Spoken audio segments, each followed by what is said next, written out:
MPSC 1 Bharat और विश्व, paper मार्च 2022।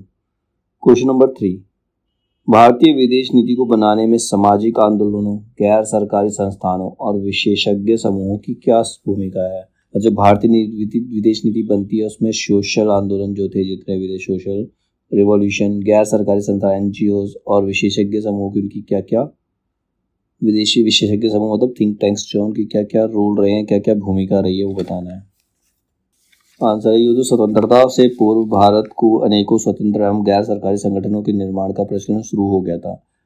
जब हम इंडिपेंडेंट नहीं हुए थे, जब हम आज़ाद नहीं हुए थे, तब भी हमारे देशों में हमारे देश के अंदर बहुत सारे NGOs बने थे, परंतु स्वतंत्रता के बाद इन संगठनों का विस्तृत पैमानों पर निर्माण प्रारंभ हुआ और इन संगठनों ने भारतीय वैदेशिक नीति के निर्धारण एवं कार्यान्वयन के रूप में व्यापक रूप से अपनी भूमिका निर्माणी प्रारंभ कर दी। बनते तो पहले भी थे, लेकिन जब हम आज़ाद हो गए तो इनका रोल बढ़ गया, तो इन्होंने इनकी जो भूमिका थी वो ज़्यादा विस्तृत हो गई। इन संगठनों की तुलना हम अमेरिका के एकल हित समूहों और लोक कार्य समितियों से कर सकते हैं। जैसे भारत के अंदर NGOs है, वैसे अमेरिका के अंदर एकल हित समूह होते हैं, ठीक है, और लोक कार्य समितियां होती है। उससे हम इनको कंपेयर करते हैं।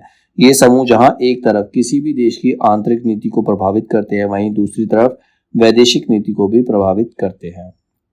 NGOs क्या होते हैं, जो भी देश के अंदर गलत हो रहा है उसके खिलाफ वो प्रदर्शन करते हैं। तो जब भी विदेश नीति भी गलत बनती है तो उसका भी वो विरोध करते हैं। ये सामाजिक संगठन बहुत ही चेतनशील होते हैं, मतलब बहुत ज़्यादा जागरूक रहते हैं और विभिन्न अंतर्राष्ट्रीय अभिकरणों में संपर्क में रहते हैं। ये संगठन भारत किस देश से कितना ऋण प्राप्त हो रहा है, किस देश के साथ किस प्रकार की नीति अपना रहा है, इन सभी विषयों की जानकारी रखते हैं।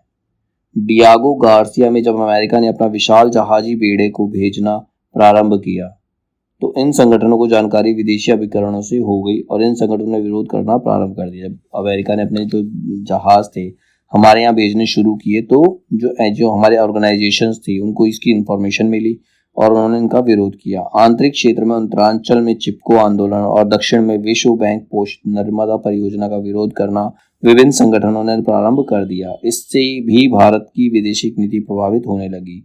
ये संगठन आंतरिक विषयों पर इतने चिंतनशील होते कि इन्हें सभी विषयों की जानकारी बहुत पहले से हो जाती है, मतलब वो पूरी चीज जानकारी रखते हैं, हर चीज पर नजर रखते हैं कहाँ पर क्या हो रहा है। चिपको आंदोलन से विदेश नीति क्या लेना देना है। चिपको आंदोलन अब विदेश नीति से लेना देना इसलिए है क्योंकि जो हमारे यहाँ की लकड़ी थी वो बाहर एक्सपोर्ट की जा रही थी, उनको लकड़ियों की जरूरत थी, इसीलिए वन काटे जा रहे थे, इसीलिए उन्होंने चिपको आंदोलन किया, वनों को काटने से रोका, जिससे क्या हुआ, विदेश नीति प्रभावित हुई। इससे भी भारत को विदेशी नीति प्रभावित होने लगी। ये संगठन आंतरिक विषयों पर इतने चिंतनशील होते हैं कि इन्हें सभी विषयों की जानकारी बहुत पहले से प्राप्त हो जाती है। जिन बातों की जानकारी सामान्य जनता को नहीं रहती, इन्हीं संगठनों में पर्यावरण से जुड़ा एक संगठन है, साइंस एवं एनवायरनमेंट नामक संगठन। एक ऐसा ग्रुप भी है जिसका नाम है साइंस एंड एनवायरनमेंट संगठन। यह एक स्वयंसेवी संगठन है। इसका संबंध राष्ट्रीय और अंतर्राष्ट्रीय समस्याओं से जुड़ा हुआ है। इस प्रकार का एक संगठन मानव अधिकार से भी संबंधित है।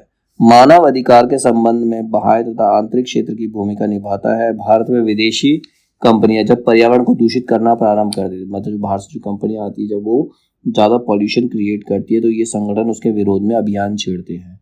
बहुराष्ट्रीय कंपनियां भारत के जल स्रोतों पर नियंत्रण करने के लिए पांव पसार रही है। जो MNCs है, मल्टीनेशनल कंपनी, बहुराष्ट्रीय कंपनियां, वो जो भी हमारे आगे जल स्रोत है, जो भी वाटर रिसोर्सेज है, उस पर अपना कब्जा करना चाहती है। तो ये संगठन विभिन्न प्रकार के लेखों तथा निबंधों के द्वारा जनमत का निर्माण करते हैं और भारतीय जनता को इसकी जानकारी देते हैं तथा इसके विरोध में अभियान भी चलाने का प्रयत्न करते हैं। भारत में कुछ ऐसे भी संगठन हैं जो विभिन्न देशों के साथ मधुर संबंध बनाने का प्रयत्न करते हैं, मतलब कुछ ऐसे ग्रुप्स भी हैं जो दूसरों के साथ अच्छे संबंध बनाने का प्रयास करते हैं। उदाहरण के लिए भारत सोवियत रूस मैत्री संगठन, मतलब भारत के अंदर एक है भारत सोवियत रूस मैत्री, जो भारत और रूस के बीच में संबंधों को देखता है।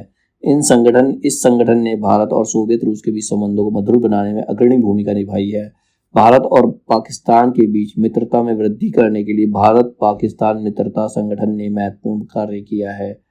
इसी प्रकार भारत अरब मित्रता संगठन, भारत इजराइल मित्रता संगठन आदि संगठन भी अपना योगदान दे रहे हैं। मतलब कुछ ऐसे ग्रुप्स भी हैं जो दूसरों के साथ अच्छे संबंध बनाने के लिए कार्य कर रहे हैं। इन संगठनों का काम भारत और विभिन्न देशों के बीच मित्रता और सहयोग स्थापित करना है। इस तरह से स्पष्ट होता है कि भारतीय वैदेशिक नीति के निर्माण, कार्यान्वयन और संचालन में इन स्वयंसेवी संगठनों का प्रभाव बहुत ही व्यापक है।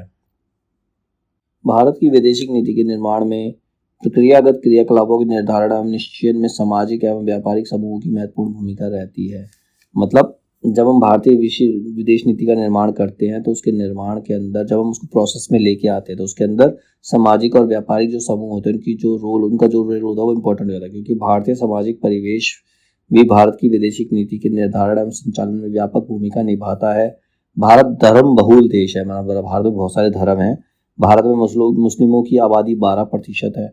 भारत में मुस्लिम संप्रदाय भारतीय विदेशिक नीति को व्यापक रूप से प्रभावित करते हैं। जो मुस्लिम संप्रदाय है हमें उनका भी ध्यान रखना पड़ता है। उदाहरण के लिए देखा जाए तो यह पता चलता है कि भारत ने जब इस्राइल से संबंध स्थापित करना चाहा तब तक भारतीय मुसलमानों ने इसका विरोध किया, क्योंकि इस्राइल और फिलिस्तीन के बीच संघर्ष है। इस दृष्टिकोण से भारत इस्राइल के साथ केवल दौत्य संबंध स्थापित करने से आगे नहीं बढ़ पाया है, मतलब मुसलमान लोग उससे संबंध स्थापित करने देते ही नहीं है।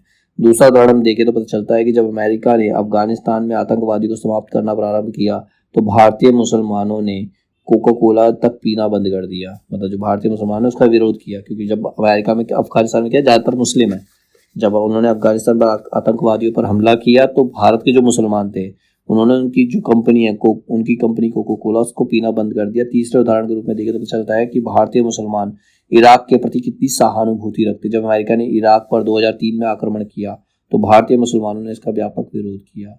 चौथे उदाहरण के रूप में देखें तो स्पष्ट होता है कि जब भारतीय प्रधानमंत्री ने के विशेष सलाहकार ब्रजेश मिश्र ने अमेरिका में यहूदी समुदाय को संबोधित करते हुए कहा कि भारत और इस्राइल दोनों देश मिलकर आतंकवाद से लड़ेंगे, तो इस समाचार को सुनते ही मुंबई की एक मुस्लिम संस्था रजा अकादमी ने आलोचना करते हुए कहा कि जो देश स्वयं आतंकवादी है वह आतंकवाद को समाप्त करने में क्या मदद करेगा। तो वो इसराइल को आतंकवादी समाज मानते हैं। इस सभी उदाहरण स्पष्ट होता है कि मुस्लिम देशों से संबंध स्थापित करने में भारत को भारतीय मुसलमानों के विचारों की कद्र करनी पड़ती है। हम वो हमारे 12% उनको सुनना पड़ेगा, जिसके कारण भारत की विदेशिक नीति व्यापक रूप से प्रभावित होती है। मुस्लिम संप्रदाय के लोग केवल भारतीय विदेशिक नीति को ही नहीं वरना अमेरिकी विदेश नीति को भी व्यापक रूप से प्रभावित करते हैं। इस संबंध में अमेरिकी विद्वान थियोडोर पी राइट का भी यह विचार है। मुस्लिम हितों के समर्थन की परंपरा 1919 में महात्मा गांधी द्वारा खिलाफत आंदोलन के समर्थन के साथ आरंभ हुई थी। उन्होंने मुस्लिमों के हित की जो समर्थन किया था सबसे पहले महात्मा गांधी ने किया था 1919 में। उन्होंने एक आंदोलन शुरू किया था खिलाफत आंदोलन, जो कि मुस्लिमों के लिए ही था। 1967 में जब अरब राष्ट्रों ने इसराइल पर हमला किया तो भारत के तत्कालीन शिक्षा मंत्री MC छागला ने सबसे पहले अरब मुस्लिम राष्ट्रों की निंदा की। उल्लेखनीय है कि श्री छागला अपने समकालीन भारतीय नेताओं से कहीं अधिक धर्मनिरपेक्ष थे। वैदेशिक मामलों को देखने से स्पष्ट होता है कि पाकिस्तान द्वारा आतंकवाद के समर्थन के कारण वैदेशिक नीति के संदर्भ में मुसलमानों के व्यवहार में व्यापक परिवर्तन आया है। वे लोग भी इस अभियान के सहयोगी हो गए, मतलब वो आतंकवाद को बढ़ाना चाहते हैं तो भारतीय मुस्लिम जो हैं वो भी उनके साथ है, क्योंकि मुंबई में student Islamic movement of India द्वारा किया गया बम विस्फोट इसी व्यवहार को प्रदर्शित करता है। इसी कारण से विभिन्न समुदाय के लोग मुसलमानों को भारत में शंका की दृष्टि से देखने लग गए हैं, जबकि सभी मुसलमान ऐसे नहीं है। कुछ मुसलमानों ने ऐसा किया है। उन्होंने क्या किया, मुंबई में एक स्टूडेंट था, उसने वहां पर बम विस्फोट कर दिया, ठीक है, विदेश नीति के विरोध के अंदर। तो जब एक मुस्लिम ने किया तो सभी मुस्लिम शंका की दृष्टि में से देखे जाएंगे, लेकिन सारे मुस्लिम ऐसे नहीं है। व्यावहारिक रूप से देखा जाए तो केवल मुस्लिम लोग ही अपने समुदाय के हितों की रक्षा में तत्पर नहीं है, मतलब वो उसको सपोर्ट करने लग जाते हैं, गलत चीज को सपोर्ट करने लग जाते हैं, तो वो उसकी हित की रक्षा नहीं कर रहे। वरन तमिल लोगों की धारणा भी इसी प्रकार की, तमिल भी जैसे मुस्लिम है वैसे ही तमिल लोग हैं। श्रीलंका के साथ भारत की विदेशिक नीति को तमिल लोग व्यापक रूप से प्रभावित करते हैं। जब पंजाब आतंकवाद की पीड़ा से त्रस्त था तो तमिलों ने भारत की श्रीलंका के साथ वैदेशिक नीति को व्यापक रूप से प्रभावित किया, जिसके कारण भारत को श्रीलंका के जातीय संघर्ष में अपना अमूल्य समय बर्बाद करने के लिए विवश होना पड़ा। जो जितने भी तमिल लोग हैं वो श्रीलंका को अपना मानते हैं, तो उनकी वजह से भारत को उनके संघर्ष में इन्वॉल्व होना पड़ा। भारत में जहां कुछ समुदाय वैदेशिक नीति के अवरोध उत्पन्न करने का प्रयत्न करते हैं, वहीं भारत में कुछ ऐसे समुदाय भी हैं जो भारतीय वैदेशिक नीति को प्रोत्साहन प्रदान करते हैं। तो ये मुस्लिम और तमिल का एग्जाम्पल हो गया जो समस्या पैदा करते हैं विदेश नीति के अंदर, लेकिन कुछ ऐसे भी ग्रुप है जो उनको प्रोत्साहन देते हैं, मोटिवेट करते हैं। उदाहरण के लिए भारतीय बौद्ध और जैन संप्रदाय जातीय एवं सांप्रदायिक विभेद को त्यागते हुए सत्य और अहिंसा के सिद्धांत पर अवलंबन करते हुए भारत को विदेशिक नीति के संदर्भ में व्यापक मदद करते हैं, जबकि जैन और बौद्ध लोग जो हैं वो हेल्प करते हैं। इसी आधार पर भारत दक्षिण पूर्व एशिया में अपनी भूमिका निभाता है। दक्षिण पूर्व एशिया के देश भारत के प्रति सद्भाव रखते हैं और अपने तीर्थ स्थल बोध गया में आकर सद्भाव का प्रदर्शन करते हैं। जो बौद्धों का जो तीर्थ स्थल है वो बोध गया है, वहां पर आके अपने अच्छे विचार वो देते हैं तथा इस क्षेत्र में बौद्ध मंदिरों के निर्माण में मदद करते हैं। इससे स्पष्ट होता है कि भारतीय सामाजिक परिवेश वैदेशिक नीति के निर्माण एवं संचालन में महत्वपूर्ण भूमिका निभाता है। मतलब जो हमारा सामाजिक परिवेश है उसकी वजह से जो हमारी वैदेशिक नीति है वो बहुत ज्यादा प्रभावित होती है।